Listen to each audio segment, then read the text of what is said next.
Hi guys, welcome back to the channel. So we have an example of female athletes fighting back against these states that allow injustice against them, allowing male athletes to compete in their categories. So we have three female athletes who are taking various school districts to court, the state governor of Oregon to court, and Oregon School Activities Association.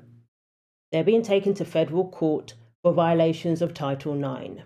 Tina Kotek is the state governor, and she thinks it's appropriate for male athletes to compete in women's categories. Well, I'm glad she's being challenged in court over this insanity. Title IX, a federal law enacted in 1972, prohibits discrimination based on sex in educational settings and includes protections against sexual harassment. One of the female athletes involved in this case is Maddie Aishin. She's a female athlete who actually boycotted an event in April after it was revealed that one of the athletes was a trans-identifying male. The courts could soon decide the fate of Oregon's trans athletes and school sports policy. Three female athletes like Maddie Aishin are suing the governor's office and OSAA to try and change a policy that allows trans athletes to compete in women's sports. OSAA last year and this year have chosen to not protect women in sports. In April, Aishin chose to sit out a competition after she realized she would be competing against an athlete she believes is trans.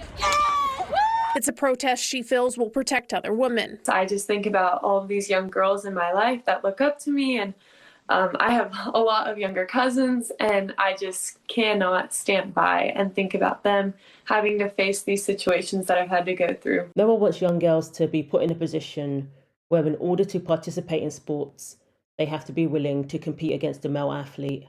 They have to be willing to compete in a situation that is simply unfair, or as Gavin Newsom said, deeply unfair. And nobody wants their daughter in a locker room with a boy. Nobody wants that for their sister or their niece or their granddaughter, totally left without protection. Nobody wants young girls to be put in a position where they face sexual harassment. That's one of the protections that Title IX put in place. And these school districts, these sporting bodies seek to violate Title IX, seek to open up girls to harassment, to unfair situations, to unsafe sports, all in the name of appeasing somebody's gender identity. One of her lawyers, Leanne O'Neill, says the lawsuit claims Oregon's policy violates Title IX by discriminating against women.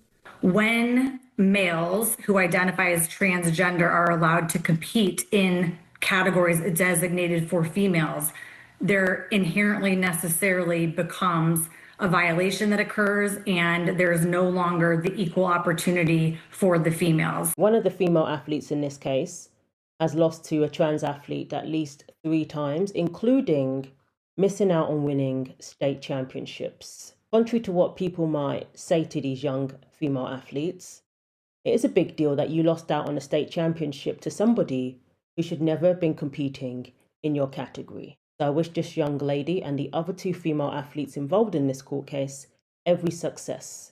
But one person who questions why these female athletes are standing up for themselves is a trans rights activist. This is somebody who works with Basic Rights Oregon, a non-profit that advocates for LGBTQ+ youth. Mickey Gillette is a major gifts officer with Basic Rights Oregon, a nonprofit that advocates for trans youth. She says changing Oregon's policy would harm trans kids. This lawsuit would exclude a really vulnerable group, which is transgender kids who tend to get bullied, harassed more than their other friends, experience things like depression and self-harm at a higher level.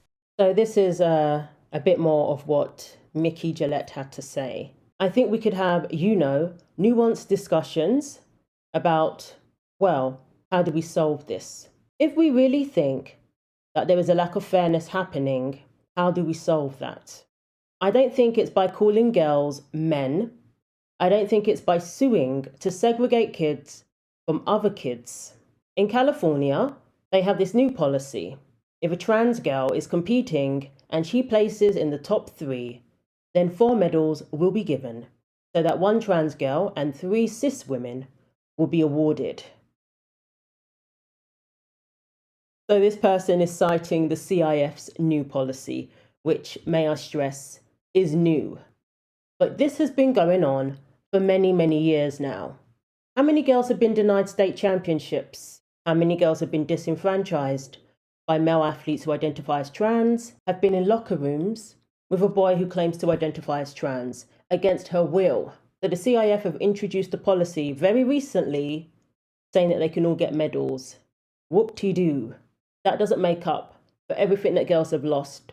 That doesn't make up for the fact that Oregon is violating Title IX. And a policy that gives people consolation medals isn't going to make up for that.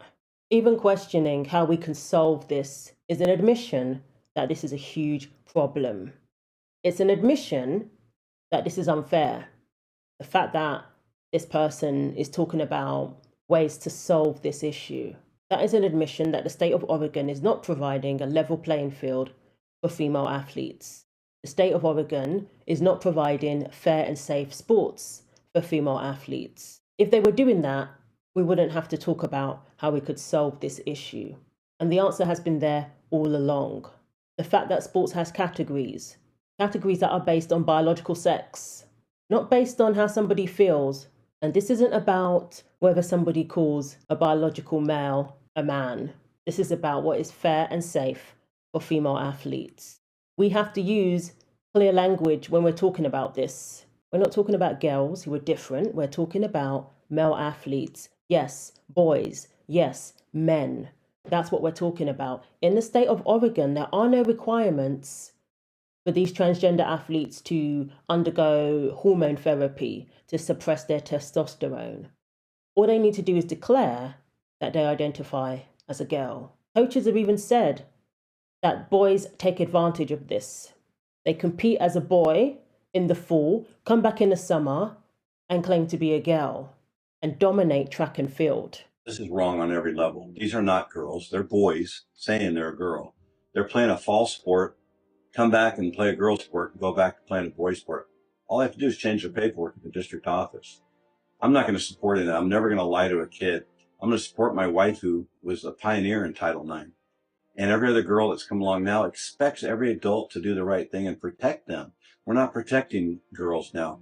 K through 12 and women's sports. We're allowing men or boys to play in these sports. It's dangerous. It's wrong.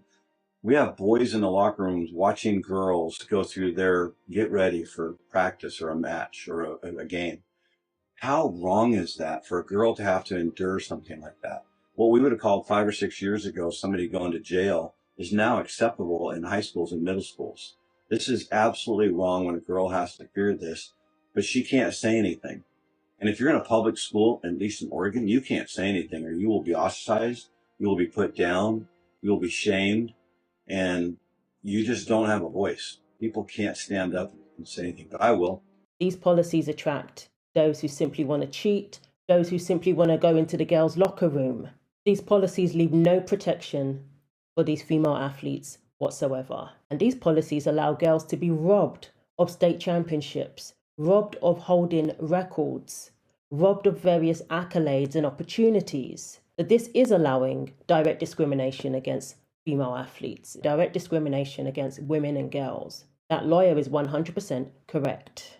And girls are tired of their sports being used as an experiment. They're tired of being made to be part of this experiment against their consent. Usually when you do a study, you have to get people's consent. You can't just force them to be involved in a study, to be involved in a terrible experiment. And these girls have every right to seek legal recourse that will never fully give them back what they have lost. All they can hope is that their little sisters won't have to deal with this. Their niece won't have to deal with this. And in the future, their girls will not have to deal with this.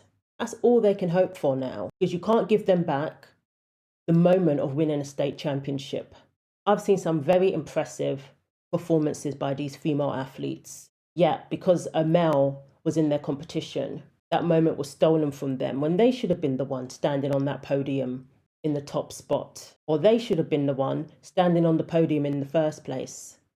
But because there's only limited spaces on the podium, they didn't get to stand on that podium because a male athlete who should not be in that category took that spot. Just over a month ago, a video from the girls' track and field state championships went viral. It showed two athletes refusing to share a podium with another athlete who they said was transgender. We did not identify that competitor for privacy.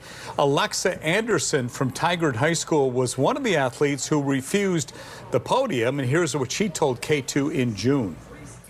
I just want everyone to know that this isn't just about me or the other girl that stepped down. It's about the girl in 9th place who should have had a place on that podium. It's about the girl who didn't qualify for state because they were beat by a biological male in districts. It's about the integrity and fairness of women's sports and the fact that if we allow biological males to continue competing in women's sports, we're invalidating all the work that women have done to get us fair and equal competition. Alexa said her actions were not about hate, but about fairness in girls' sports. This doesn't mean that they're trying to prevent transgender athletes competing in sports with their peers. They're simply saying that that athlete needs to compete in the correct category. They're not there to validate people's gender identities, these women. That's not their job, to subject them to terms that they did not agree to when it comes to participating in sports, or to appease somebody's gender identity is just wrong. It's categories that level the playing field, not policies that seek to go around somebody's gender identity at the expense of these girls. These school districts are supposed to protect girls and they need to be held accountable. And I'm glad that these 3 female athletes are seeking to ensure that these school districts are held accountable, are seeking to ensure that the state governor, who happens to be a woman, is held accountable for allowing this. So if these school boards and sporting bodies refuse to do the right thing, then it only makes sense that the courts force them to do the right thing and force them to stop discriminating against women and girls. So let me know what you think. Thanks for watching. Like, comment and subscribe. Take care of yourselves, and God willing, I will see you in the next video.